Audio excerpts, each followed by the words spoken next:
Bueno, vamos a comenzar esta presentación. Quiero dar las gracias nuevamente a Marcos por la invitación de participar. Lo que voy a hacer es utilizar algunos materiales que había preparado para otras ocasiones. Uno de ellos para un seminario anterior que me pidió Marco participar, era referido a los desafíos de la posmodernidad para la Iglesia. Y una segunda presentación que hicimos en conjunto, también a petición de Marco, dentro del contexto de un seminario que aún estamos dictando sobre el libro de Hebreos, y ese se refería a la preeminencia de Cristo, en este caso en tiempos de posmodernidad. Esta semana también me correspondió presentar este tema para la red de varones de mi iglesia, y entonces quiero retomar algunos de esos elementos para compartirlos con ustedes respecto a lo que es la posmodernidad. Bueno, quisiera comenzar con un versículo fundamental, como es este de Romanos 1:16. ¿Por qué comenzar con este versículo?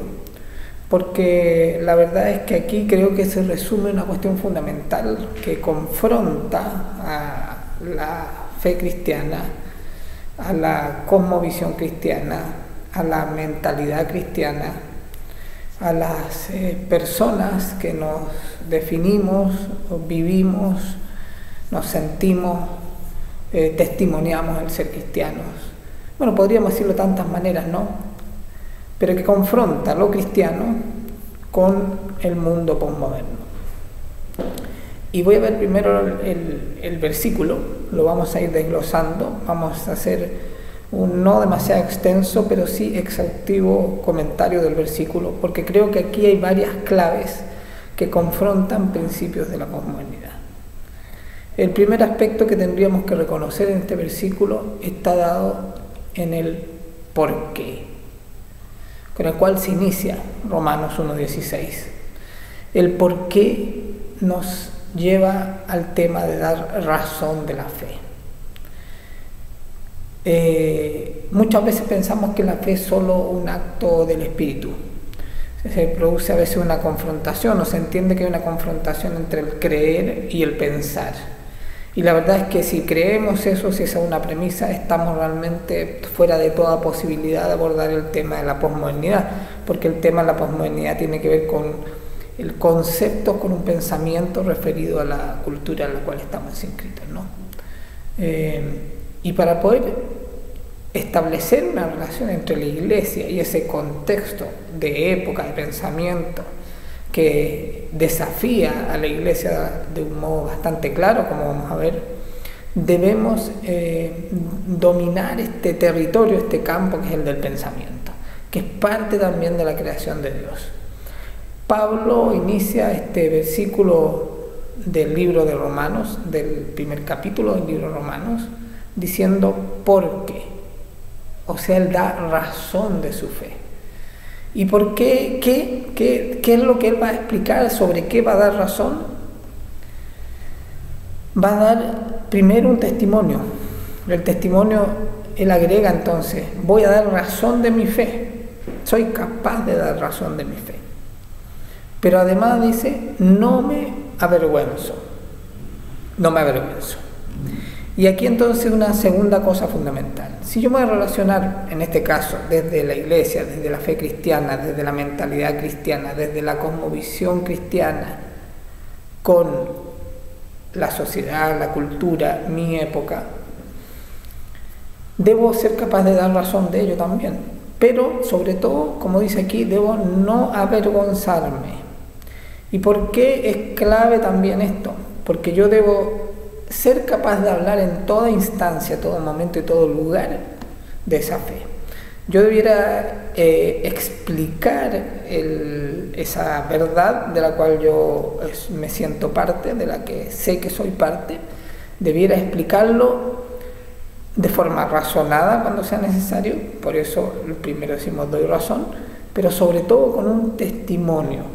Estos aspectos son bien importantes, vamos a ver después cuando entremos a mencionar. No voy a definir porque no viene al caso, lo verán ustedes durante todo el curso.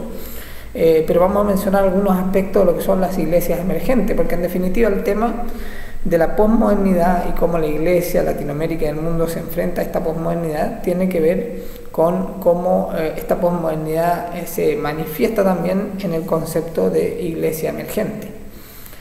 Vamos a ver cómo este tema del testimonio o del evangelio convertido en testimonio también es fundamental, pero cómo lo entendemos puede hacer una distinción de en qué campo realmente, qué tipo de iglesia, qué concepto de cristianismo tenemos, ¿no? Y eso es fundamental en esta época de posmodernidad tenerlo muy claro, porque si no entramos al campo de las ambigüedades, que es propio de la posmodernidad. La posmodernidad primero se define por el fin de la razón. Ya no se acepta, como se aceptó en la época moderna, que la razón es la que explica todo. Y entonces la posmodernidad dice, cada explicación, ya no solo una gran explicación, que es la razonable, que es la verdadera, sino que cada explicación que parece razonable, que resulta verdadera para una persona o para un grupo de personas y que no afecta negativamente a otros, es válida.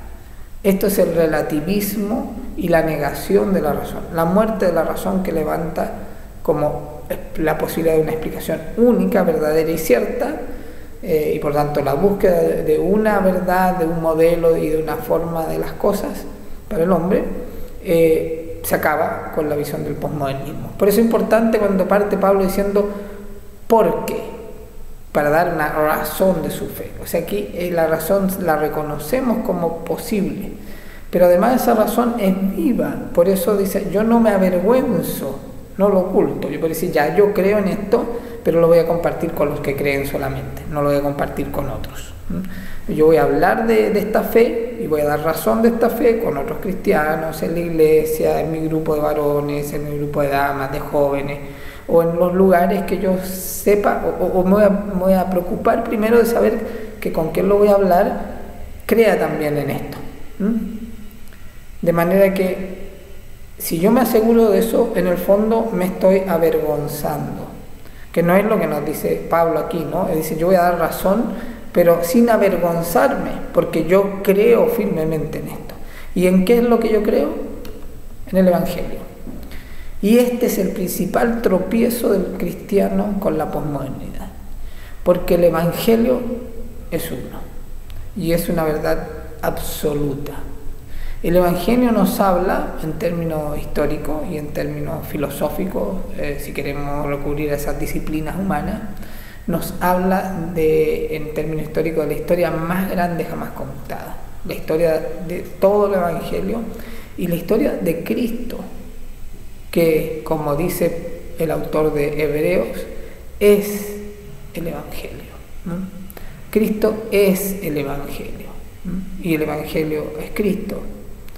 Por eso esa gran historia se encarna y se representa en Cristo, y es toda la Escritura, es la verdad completa de Dios, la verdad eterna además. Por lo tanto, de ese modo vemos de que el Evangelio es la gran historia, la verdad absoluta, y nosotros mismos que entramos en este Evangelio, que recibimos a Cristo en nuestra vida, nos convertimos en la pequeña historia, en el testimonio de esa eternidad, de eso que es absoluto, que empieza a obrar en nosotros de manera concreta, palpable, visible, tal como lo hizo en su momento histórico con Cristo, que fue la entrada de Dios de manera palpable y visible en la historia y en el mundo. Toda esta argumentación de la primera frase del versículo, antes de esta primera coma, ya es contundente y fundamental y va en contra de varios de los principios de la posmodernidad. La razón sí está viva, no está muerta, lo que nos parte diciendo el versículo, porque dando razón de la fe. Luego, como eso es verdadero y está vivo, se vuelve parte de la vida con fuerza, con vehemencia, no me avergüenzo, por lo tanto yo no puedo relativizarlo, no puedo decir, ok, esta es mi verdad, tú puedes tener otra, ¿no? Lo cual no significa negar al otro, no confundamos eso. Y finalmente, en esta primera frase, la aceptación de la existencia de una verdad absoluta, que es el Evangelio. Pero no termina allí el versículo. Luego nos dice, nuevamente nos reitera la razón de fe, nuevamente, ¿por qué? Porque no me avergüenzo del Evangelio, la primera potente y fundamental afirmación de la cual se ataca directamente a los preceptos de la posmodernidad. Pero la segunda afirmación razonable de fe es que el Evangelio es poder de Dios. ¿Qué significa que sea poder de Dios? Que no es un relato. Para muchos, el Evangelio como escritura es un relato, una historia, fábula, dice Pablo. Bueno, nosotros debemos reconocer en esta segunda parte del versículo, en la segunda frase, esta verdad poderosa, y valga la palabra, ¿no? El Evangelio, la palabra de Dios, y la palabra que luego el logos que se hace vivo en carne, que se encarna en Cristo, bueno, esa palabra es poderosa. ¿Qué significa que sea poderosa? Podemos explicarlo desde las mismas disciplinas humanas, ¿no? Hoy día en la ontología, o sea, la ciencia que se preocupa de estudiar cómo conoce el hombre, cómo aprende, cómo entiende y cómo se apropia del mundo, de la realidad. La ontología habla de que lo fundamental para conocer y para construir el mundo es la palabra, el lenguaje y la comunicación. Si en el ámbito secular eso se reconoce hoy día, pero por otro lado eso se contrasta con la realidad que la palabra tiene muy poco valor, o sea, podemos decir cualquier cosa y es poco creíble, además es poco fiable, es poco confiable, o sea, el estudio nos dice una cosa, pero la praxis nos dice otra respecto a esto. En la realidad se acepta teóricamente, pero no lo reconocemos en el practicar de las personas. Aquí estamos hablando de una palabra mucho mayor, porque es la palabra de Dios, y de un poder mucho mayor, que no es solo un poder natural, sino que es un poder sobrenatural. La palabra de Dios es poderosa porque actúa en la realidad, lo podemos ver, pero más allá de la realidad tangible, actúa en la eternidad como verdad absoluta y con un propósito. Y ese propósito es la salvación. Cuando hablamos de la salvación, esa es la buena noticia del Evangelio, ¿no? Ese es el regalo, eso es lo que nos llega por gracia, sin poder merecerlo, sin tener ninguna posibilidad de hacer algo para recibirlo, para merecerlo, ganarlo, obtenerlo, canjearlo. No se puede, es algo que nos es dado por absoluta decisión y voluntad de Dios, ¿no? Él decide ejercer su poder y su autoridad y su soberanía y entregarnos este regalo que es devolvernos la salvación, o sea, darnos la salvación, devolvernos la condición original de criatura como Él lo hizo. ¿A quién? ¿A quién les da este regalo? Ya dijimos que no hay nada que podamos hacer nosotros, no es que nosotros nos portemos bien y obtenemos el regalo. Lo que ¿para quién es? ¿Qué es lo que hay que hacer? Nada, esa es decisión de Dios, soberana de Dios. Entonces, ¿para quién es? Es para todo aquel que recibe esa salvación. Nosotros sabemos que la recibimos a través de Cristo, a través de la realización plena de la palabra y la verdad de Dios, que es el Evangelio en Cristo, y por lo tanto nos hacemos parte del reino. Aquí otro concepto importante, ¿no? O varios conceptos importantes más que contrarían mucho los principios de la posmodernidad. Primero, al decir que el Evangelio es poder de Dios, o sea que actúa en la realidad, en realidad, valga nuevamente la redundancia, la posmodernidad relativiza la realidad, y al relativizarla la hace intangible, pero al mismo tiempo hacerla intangible, o inacible más que intangible, yo no la puedo coger, no puedo coger la realidad porque se me escapa por distintas formas y vías, niego la trascendencia a esa realidad. O sea, la posmodernidad afirma de que no existe más que lo inmanente, lo presente, no está lo trascendente, pero tampoco es una la realidad, sino que es múltiple. Por lo tanto, es muy difícil actuar sobre esa realidad porque es múltiple. Y eso nos habla de la diversidad y la tolerancia y todas las definiciones que se han ido degradando respecto a estos términos. Tampoco hay un futuro posible y deseable único. Ya no existen los grandes relatos en la posmodernidad. No existe el gran relato del comunismo, del capitalismo, de las ideologías, de las religiones, porque todas las religiones son válidas, como también no creer en nada también es válido. No hay grandes relatos, no hay relatos comunes. Por lo tanto, no hay nada que salvarse, no hay nada que recibir, solo hay que vivir. Pero existe también esta noción entonces en la cosmovisión cristiana, en la mentalidad cristiana, en la verdad cristiana, de que el que recibe por el poder de Dios esta salvación, al reconocer el mensaje permanente, eterno del Evangelio, el cual también es razonable, no solo es un acto de fe, solo entre comillas, eso es para todo el que cree. Ese también es un don, un regalo sobrenatural de Dios que obra en nosotros. Cuando Él decide llamarnos y nosotros oímos ese llamado y respondemos ese llamado y recibimos ese regalo, también recibimos la fe en la medida de ese don, en la medida que Dios nos quiere ir dando ese don, como lo dice la Escritura. En ese mismo momento ingresamos al reino. Y este concepto también es importante. Vamos a ver algunos autores van describiendo ciertos elementos respecto a esta noción de iglesia emergente, y en varios de ellos no aparece la noción de reino, como en otros que más bien se refieren a la posmodernidad, sí aparece.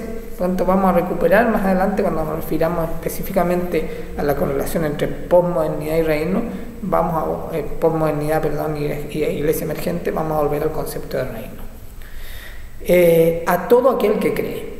Pero hace también una distinción aquí. Hasta ahí podríamos dejar el versículo. Esta primera parte con el punto y coma, porque no me avergüenzo del Evangelio, porque es poder de Dios para salvación a todo aquel que cree. Ahí es la parte fundamental. Pero agrega finalmente al judío primeramente, esto es al pueblo escogido. Esto es bien importante porque también nos va a hacer distinciones respecto a las nociones, distintas nociones que hay de la relación del Evangelio y del reino con la historia, y por lo tanto también de cuál es el rol de la iglesia en la historia, en la política, en las necesidades sociales. Y aquí dice, primero al judío, al pueblo escogido, pero también al griego, o sea, a los gentiles. Y aquí está la expansión, la noción de reino se ve afectada por estos dos momentos, por estos conceptos, ¿no? Y también esto va a afectar cuáles pueden ser las nociones que tengamos del rol de la iglesia en el mundo, en la sociedad, en la cultura.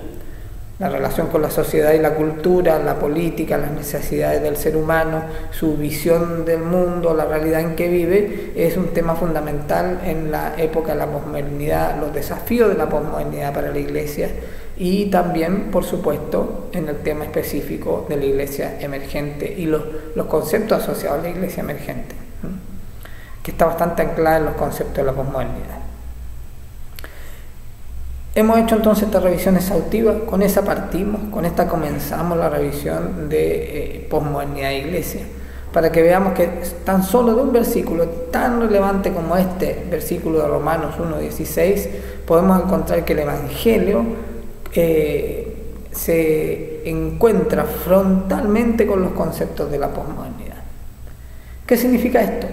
Que con mayor razón debemos apartarnos de la cultura actual, si es que asumimos que efectivamente la posmodernidad es lo que está determinando la mejor descripción de la cultura contemporánea, que podría describir incluso el momento histórico que vivimos, y entonces podríamos concluir que la iglesia debe más bien replegarse, protegerse, atacar.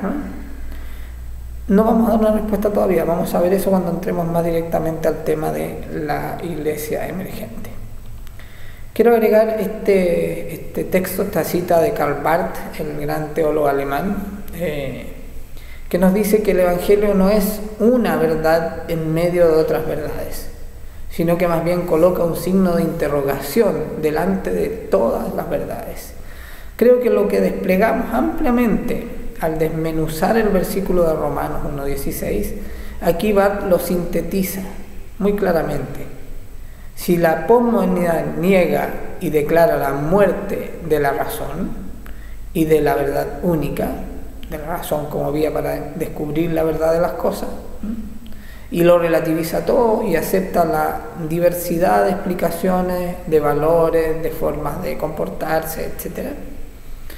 Lo que hace el Evangelio no es inscribirse en este contexto como una verdad más o como una verdad superior, sino que más bien es un filtro, como muy bien dice aquí Barth, que coloca un signo de interrogación, que hace cuestionarse, que cuestiona, que confronta, que polemiza con todas las verdades.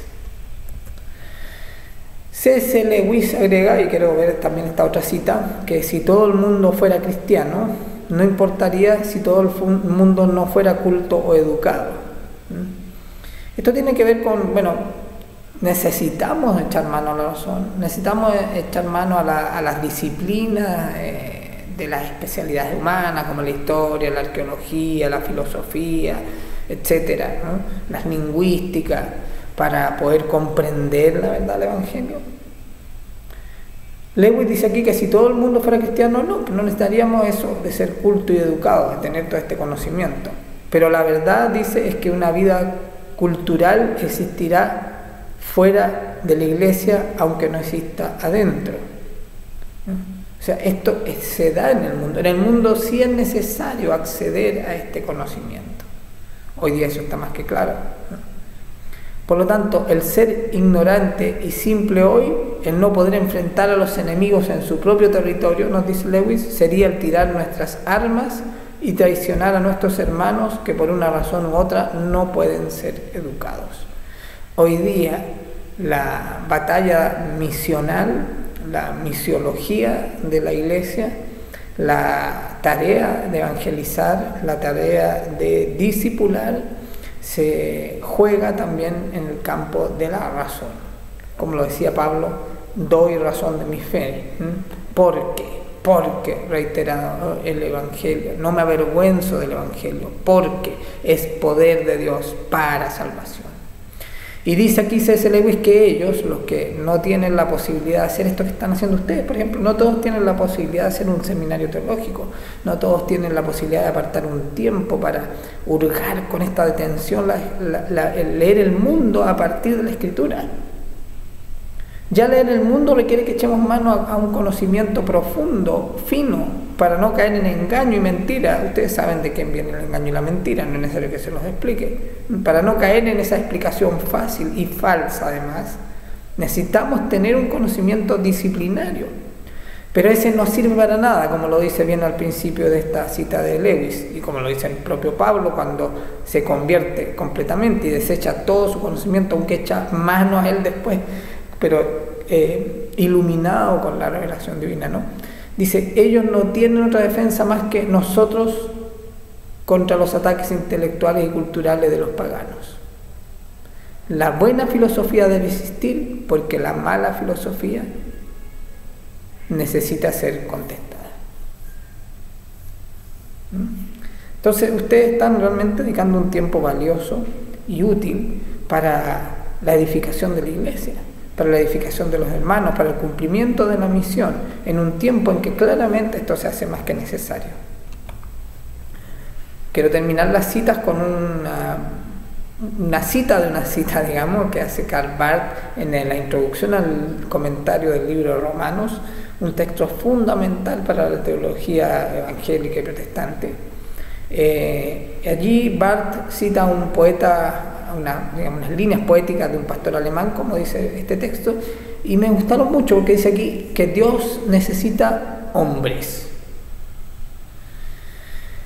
Dios no lo necesita en términos absolutos porque Él es omnipotente, omnisciente, omnipresente, o sea, escapa totalmente de nuestra comprensión y nuestras posibilidades, no requiere de nosotros en términos absolutos, pero le plació crearnos y Él nos ha hecho parte de su plan. En ese sentido dice aquí, Dios necesita hombres, no criaturas llenas de frases huecas. Y miren, usa palabras bien fuertes, ¿no? Dice, Él demanda perros, cuyo olfato penetre profundamente en el presente y allí olfatee en la eternidad. Es un poco lo que están haciendo ustedes, lo que queremos hacer ahora. Queremos olfatear en el presente la posmodernidad de las iglesias emergentes, tanto concepto, pero que se vuelve realidad. Porque si la palabra de Dios, que su evangelio es poderosa para crear realidades, ¿no? Crear el mundo de partida, y el verbo creó el mundo, ¿no? A partir del verbo todo se hace realidad. También desde lo secular se entiende que la palabra es creadora de realidades, ¿no? Dice aquí, demanda perros cuyo olfato penetre profundamente el presente, leer la realidad, leer el mundo, pero allí olfatear la eternidad. Podría la eternidad, estar hondamente sepultada, dice la cita, pero ellos, ustedes, nosotros que hurgamos la Escritura, que echamos mano a todos los elementos que podamos para poder comprender esta realidad y develarla, pero desde la Escritura. Pero ellos la buscarían persistentemente y excavarían hasta encontrar el mañana. Hermosa, me gustó mucho realmente esta cita y quería compartirla con ustedes. Incluso hasta aquí podríamos quedar, ¿no?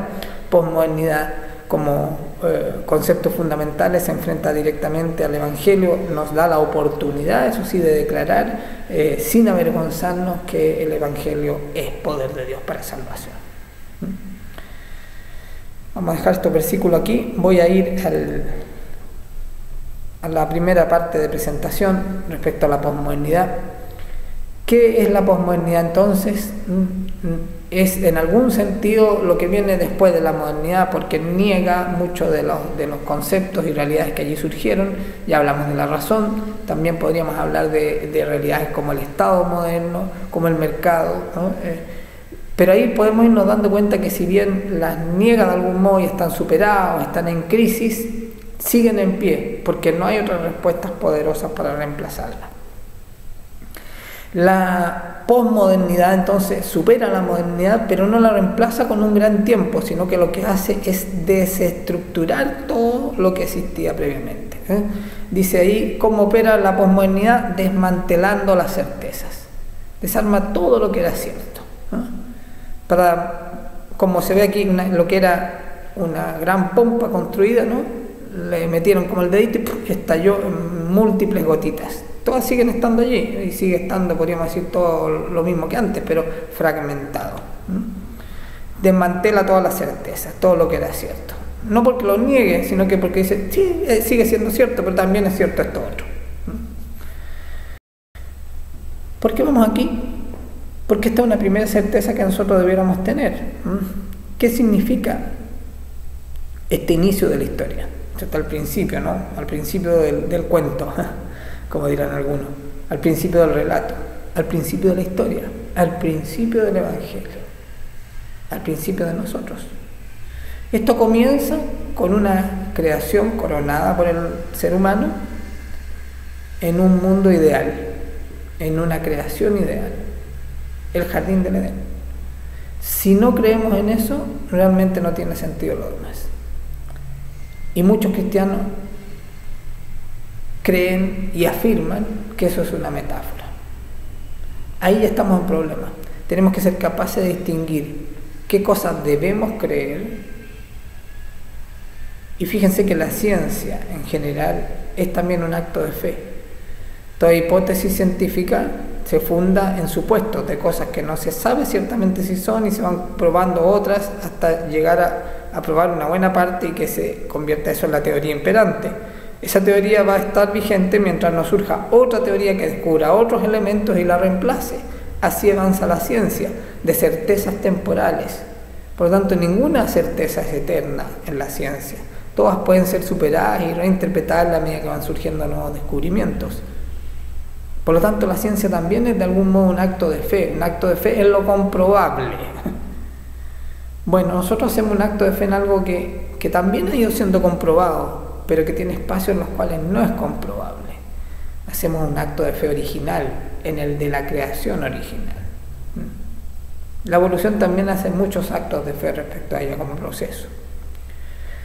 Pero muchas cosas surgen de esta pareja, ¿no? Cuando empezamos a relativizar esto, ya estamos permitiendo que ese principio fundamental de la posmodernidad, que es el desmantelamiento de la certeza, por lo tanto la relativización, la aceptación de una diversidad de cosas dentro de lo que antes tenía unidad y consistencia.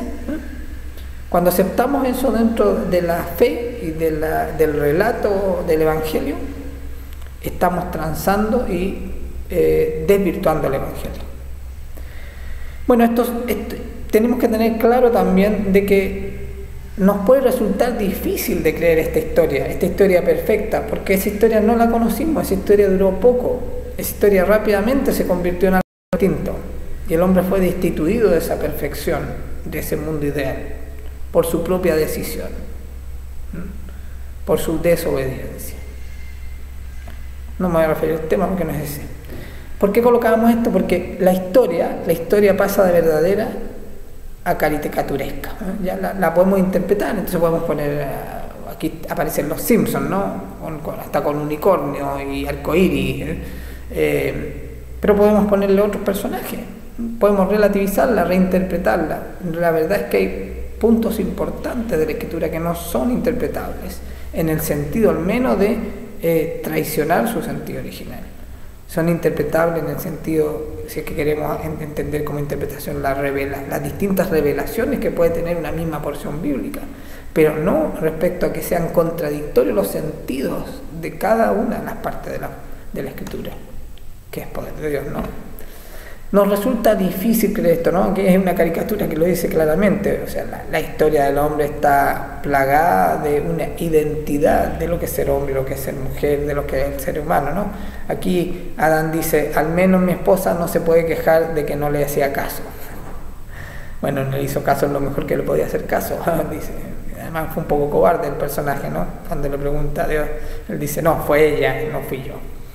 Y Eva dice, me casé con lo que una vez fue el hombre perfecto. Estos son como chistes de machismo y feminismo, ¿no? Pero claramente no están hablando de una cultura, de una idea que es desarrollada por el hombre, de lo que es la identidad del hombre, la identidad de la mujer, la identidad del ser humano, la identidad de la pareja, ¿no? No es el diseño original. Eso es la cultura.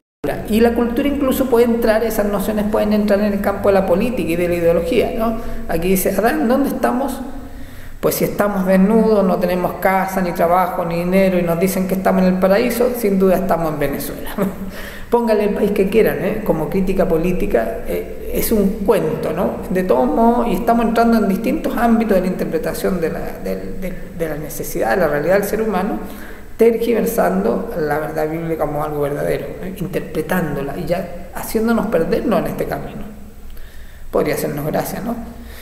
Esta otra caricatura me gusta mucho también.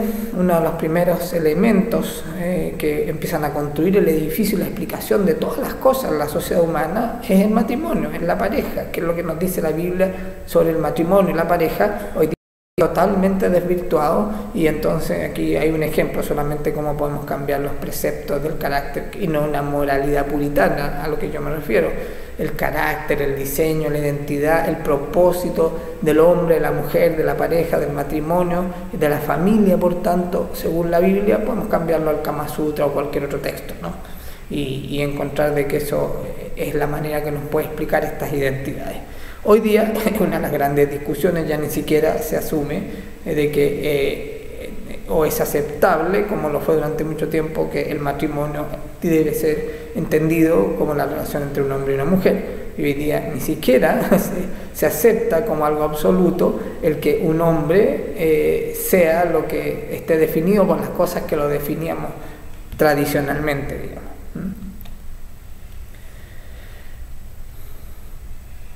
Por lo tanto, lo que podemos encontrarnos en la cultura, en la sociedad, debiéramos decir que es por causa del hombre y no por causa de Dios, ¿no? Es por causa del hombre y no por causa de Dios. Dios no está ajeno porque Él es soberano. No es a pesar de, no es en vez de, no es además de, sino que Él ha permitido que nosotros despleguemos nuestra voluntad. Me gusta mucho una frase de C.S. Lewis que decía, hay dos tipos de hombres. Ese que le dice a Dios que se haga tu voluntad, o ese al que Dios le dice que se haga tu voluntad. Bueno, la generalidad del hombre, después de que se acabó ese origen ideal perfecto, es el que le dice Dios al hombre que se haga tu voluntad. hasta el momento que ese hombre, que vivió su libertad y su voluntad, se da cuenta que lo mejor que le puede ocurrir es decirle a Dios que se haga tu voluntad. Por eso en 1 Corintios 7, del 24 al 25, aparecen estas menciones que nos resultan tan fuertes, ¿no? Hacer un esclavo al otro, subyugar, fornicar, infidelidad, no solo en la carne, sino que en el vínculo sagrado. Nunca debemos olvidar el diseño original, pero hoy estamos en el diseño del hombre. Si revisan los versículos de 1 Corintios allí citados, verán de que lo que ocurre, cómo se trastoca el diseño de Dios a partir de lo que el hombre hace, ¿no? Veamos entonces cuál es esta realidad de la posmodernidad, ¿no?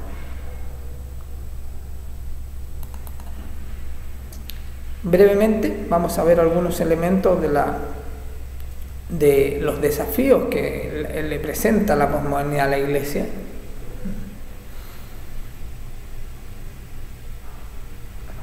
Vamos a abrir aquí un presi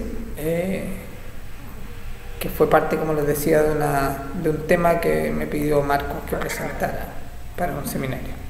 Posmodernidad, ¿cómo es y se manifiesta histórica y teológicamente? Solo voy a enunciar rápidamente. Como ustedes pueden ver aquí, hay un gran grupo que es la mirada histórica. Allí ustedes lo podrán revisar en internet, vamos a dejar allí la link. Se describe cómo en la época moderna surge una noción de Estado, una noción de mercado, y estas siguen existiendo hoy, pero hoy día están totalmente cuestionadas. El pacto social, la credibilidad de las instituciones, todo este desorden, hoy día lo estamos viendo en Egipto, lo hemos visto en Siria, lo hemos visto en Grecia, en Europa, en Estados Unidos, en Francia, en Inglaterra, en España, etcétera, en Israel, en todas partes prácticamente, ¿no?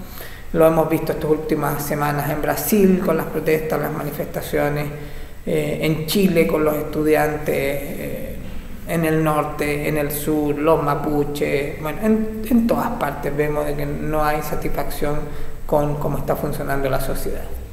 Un segundo espacio tiene que ver con la mirada filosófico-teológica, y allí abordamos a dos grandes pensadores, entre otros pensadores de la posmodernidad, como son Gianni Battimo, que nos habla de la identidad europea fundamentalmente, y esta va a venir a influenciar a América Latina, y él uno de los grandes filósofos de la posmodernidad, y nos habla de la muerte de la razón y de la muerte de Dios. Y de otro filósofo que se concentra en las nociones del cuerpo como artefacto mediante el cual se ejerce el poder, y él es Michel Foucault. Y finalmente una mirada teológica, ahí hay varios autores, me voy a ir esencialmente a esta, en la que me interesa que podamos ver, la voy a avanzar rápidamente, ver un poco más detenidamente. El otro ustedes lo pueden revisar posteriormente, va a quedar, como les digo, ahí la línea. Estas manifestaciones que yo les mencionaba, la idea de espanto que tiene el hombre contemporáneo frente a esta sociedad que está totalmente desestructurada, como dice ahí el principio que enunciamos respecto al posmodernismo, que relativiza y desestructura todas las verdades, ya no dándole valor. Y finalmente entonces llegamos a esta mirada teológica. Vamos a saltar esta parte. Y acá estamos. Hay un primer autor que es Fantoni, nos habla de la relación entre ética y moral, que recibe una lectura desde el cristianismo a la modernidad, pero que va a ser trastocada con la posmodernidad. Fáñez también hace una lectura desde los libros de Filipenses y Amós. Esto es muy importante porque en Filipenses podemos encontrar la noción de mentalidad cristiana o la fronesis, y en Amós varios de los aspectos que tienen que ver con la justicia, o sea, la relación entre el rol cristiano, el rol de la iglesia, la misiología con la realidad del mundo, ¿no? También aquí incluimos en esa oportunidad a John Piper, fundamentalmente por su revalorización del pensar, al no verlo como una contradicción con el creer.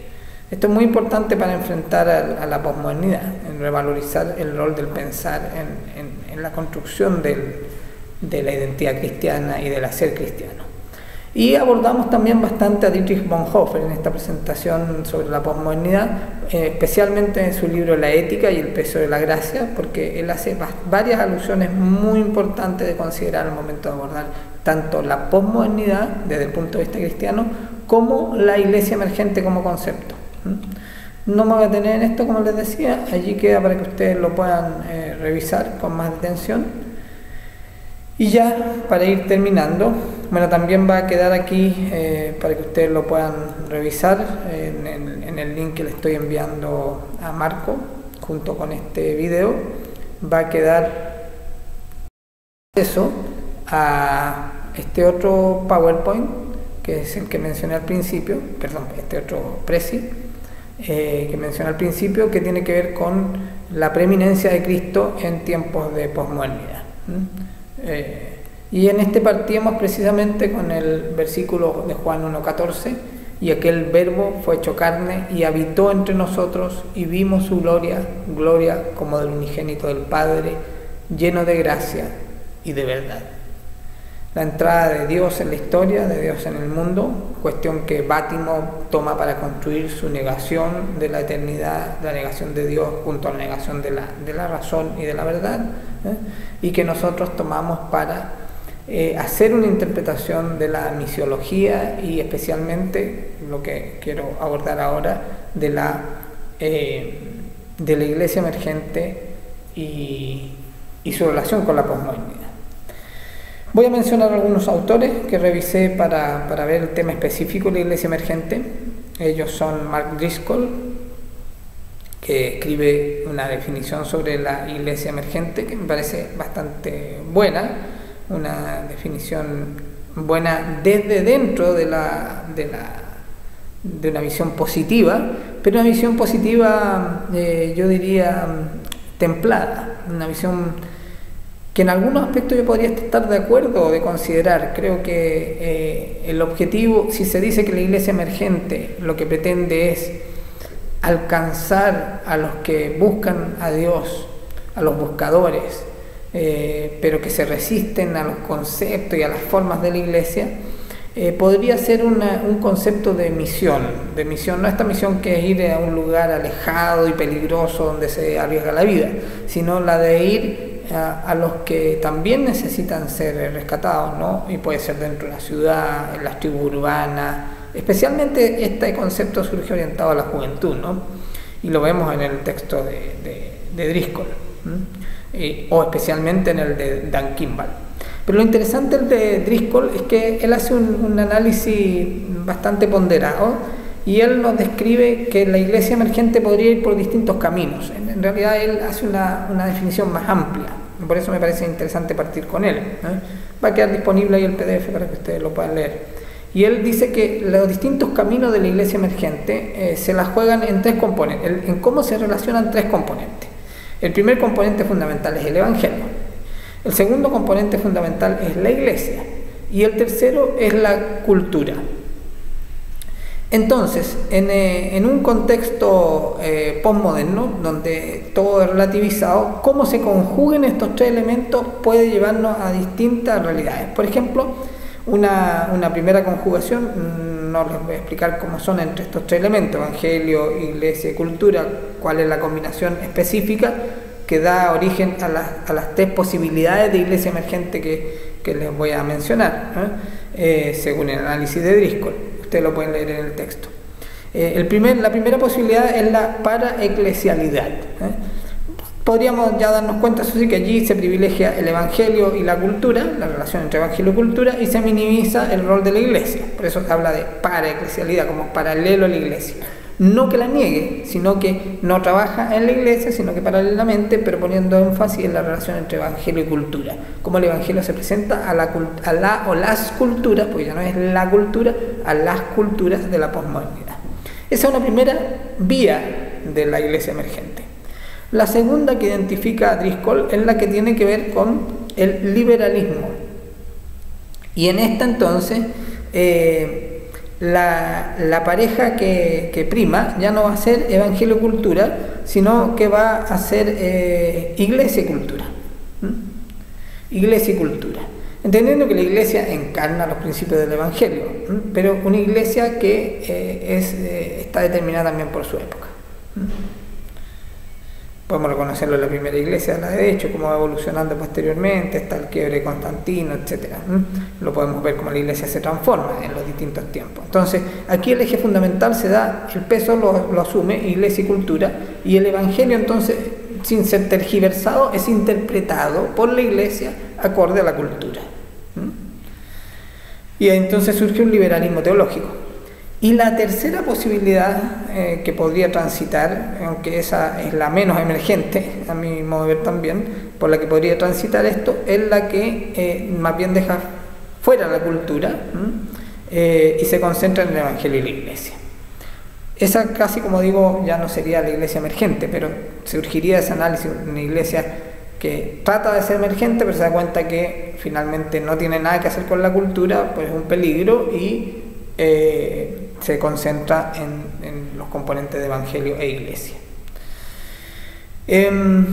Como anoté aquí, esta es una visión benigna, pero también hay quienes describen a la Iglesia emergente como una iglesia que transa totalmente con el posmodernismo. Yo creo que lamentablemente en la mayor parte de los casos es así, es una opinión personal, creo que en la mayor parte de los casos es así, pero al mismo tiempo quisiera decir de que hay aspectos de los conceptos que levanta como llamado a la iglesia actual, la iglesia emergente, me parecen interesantes de considerar. Creo que debemos echar mano a todos los elementos que puedan permitirnos ganar a las más personas posibles, pero sin transar en las cuestiones fundamentales. En Dan Kimball, Iglesia Emergente, que está prologado por Rick Warren y Brian McLaren, es uno de los, voy a usar este término, a riesgo de lo que pueda implicar, ¿no? Es como la Biblia de la Iglesia Emergente. Creo que está de más de escribirlo, ustedes pueden revisarlo y van a ver de que es un texto, es casi un manifiesto de la Iglesia Emergente, ¿no? Hay un texto de Omar Ayala, Iglesias Emergentes. Creo que de los tres que he mencionado es el que más recomendaría. Es un excelente análisis, muy detallado y bastante objetivo de la iglesia emergente. Ahí yo creo que pueden llegar a algunas conclusiones ustedes mismos. Yo ya he adelantado un poco mi juicio, pero ustedes pueden hacer sus propias conclusiones, y creo que el texto de Omar Ayala, que también va a quedar completo disponible para ustedes allí en los links que estoy enviando a Marco, es la visión más objetiva, más detallada y muy bien hecha. Hay un texto de Flavio Chávez que también voy a disponibilizar para ustedes, que es un texto crítico, estaría dentro como el de Donald McIndoe, que critica a la iglesia emergente, y quizás su principal crítica tiene que ver con el uso de la imagen, con el uso que hace de la interpretación del texto bíblico. Y Chávez usa la siguiente metáfora, ¿no? Pero en realidad es una crítica profunda. Dice que en lugar de hacer exégesis del texto, de la verdad contenida en la escritura, lo que hace es eisegesis, o sea, coloca contenidos que realmente no están allí. Es una crítica verdadera en muchos casos. Hay un texto de Luis Marcos Tapia que se refiere a la iglesia emergente. Desde ese punto de vista es muy interesante para ver la realidad latinoamericana. Hay que considerar que la iglesia emergente también plantea una discusión sobre las dos grandes vertientes del cristianismo, el cristianismo católico y el cristianismo evangélico, protestante o como queramos denominarlo.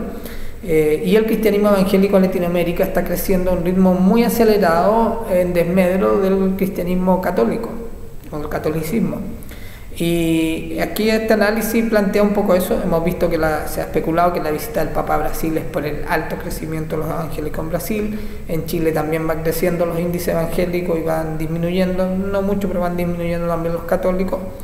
Esto preocupa y también nos plantea probablemente una función misional de evangélicos sobre católicos, ¿no?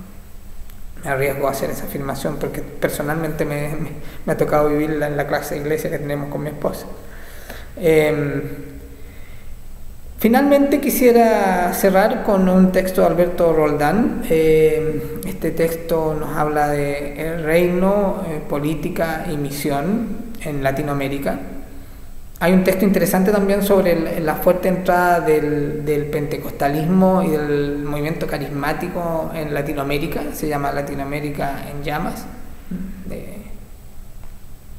No recuerdo ahora el autor, pero va a quedar en el texto que estoy enviando a Marco, en los links que estoy enviando a Marco.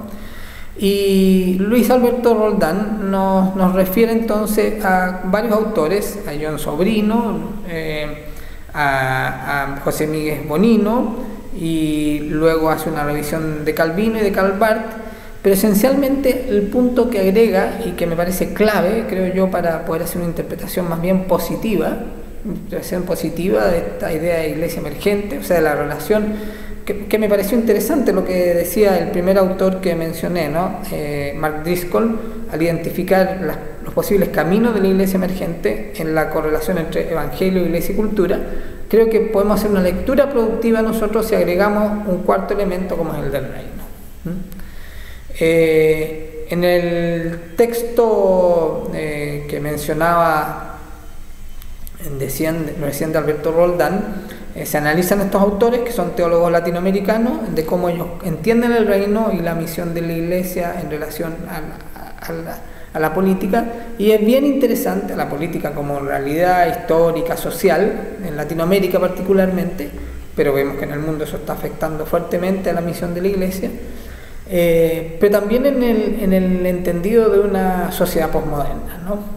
Ellos no dejan de referir en su texto esa realidad, esa condición, esa condicionante que afecta a la realidad política, histórica, social, económica y especialmente cultural, ¿eh? La relación que ya mencionamos que hace Driscoll entre cultura, iglesia y evangelio. Agreguemos el concepto de reino y yo creo que vamos a hacer una lectura mucho más productiva, tanto en términos críticos, de crítica, digamos, de dejar fuera todo lo negativo que puede tener el concepto de iglesia emergente, o que tiene, a mi juicio, el concepto y la realidad de iglesia emergente, pero también rescatar algunos elementos importantes de ella como desafío para la iglesia hoy. La iglesia hoy enfrenta desafíos nuevos y no podemos estar ajenos a ellos. Bueno, la verdad es que el tema da para mucho más. Voy a seguirlo compartiendo con Marco a través de algunas pequeñas presentaciones y textos, y él quizás se los podrá disponibilizar a ustedes. Lo fundamental con que me gustaría que nos quedáramos es que tan solo entre comillas, ¿no?, con este versículo podemos reconocer la contraposición, o como dijera Karl Barth, colocar ese signo de interrogación sobre las múltiples verdades de este mundo posmoderno. Porque no me avergüenzo del Evangelio, porque es poder de Dios para salvación a todo aquel que cree. Gracias.